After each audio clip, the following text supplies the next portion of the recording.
Saudara terkasih, selamat pagi, berkah dalam.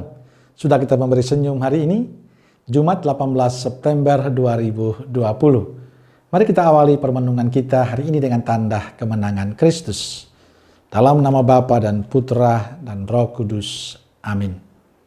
Saudaraku, bacaan Injil hari ini diambil dari Injil Lukas bab 8 ayat 1 sampai 3. Salam sukacita, semoga saudaraku semua dalam keadaan sehat dan jangan lupa untuk selalu bahagia. Saudaraku terkasih, kisah Injil hari ini tentang para wanita yang notabene bermasalah dan bertobat lalu memberikan hidup bahkan harta bendanya untuk melayani Yesus dan para murid dalam karya pewartaan. Mereka itu disebut dalam Injil hari ini. Pertama, Maria yang disebut Magdalena. Ia sering disebut seorang pelacur. Kedua, Yohana istri Kusa, bendahara Herodes.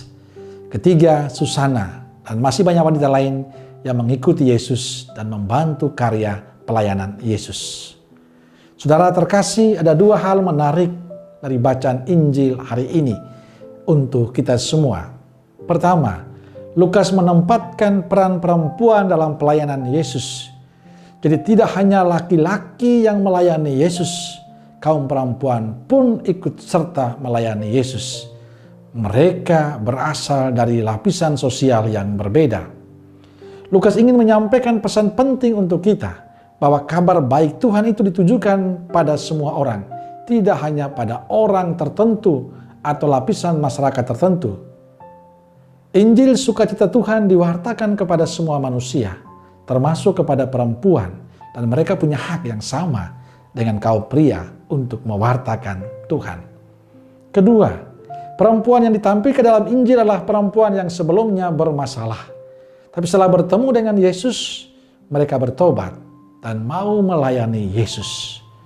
Yesus tidak melihat masa lalu mereka, tapi Yesus melihat niat dan kesungguhan hatinya mau bertobat, mau hidup dengan cara yang baru, dengan semangat yang baru. Ini penting bagi kita. Kita semua tidak sempurna, tapi Tuhan memakai kita untuk tugas perutusan. Karena itu jangan pernah takut bila masa lalu kita kurang baik.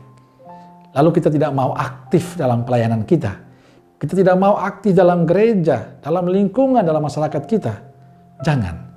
Tuhan tidak pernah melihat masa lalu kita, tapi Tuhan melihat niat, kehendak, dan kemauan baik kita untuk mau bertobat, mau memperbaharui diri kita, dan bagaimana rencana hidup kita ke depan yang baik.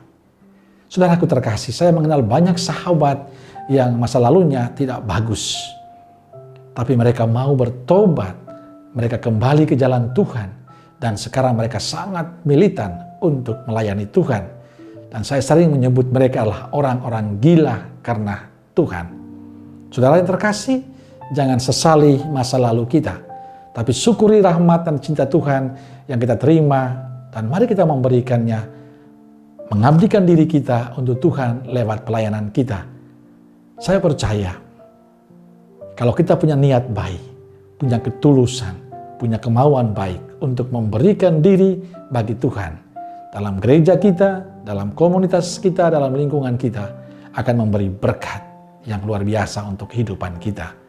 Sekali lagi, Tuhan tidak pernah akan melihat masa lalumu, tapi Tuhan melihat niat baik dan kemauan baikmu menuju masa depan yang lebih baik. Tuhan akan senantiasa membantu kita bila kita terus memperbaharui hidup kita. Amin. Salam keluarga kudus Nazaret.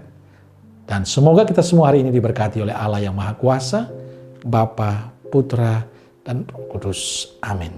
Berkah dalam.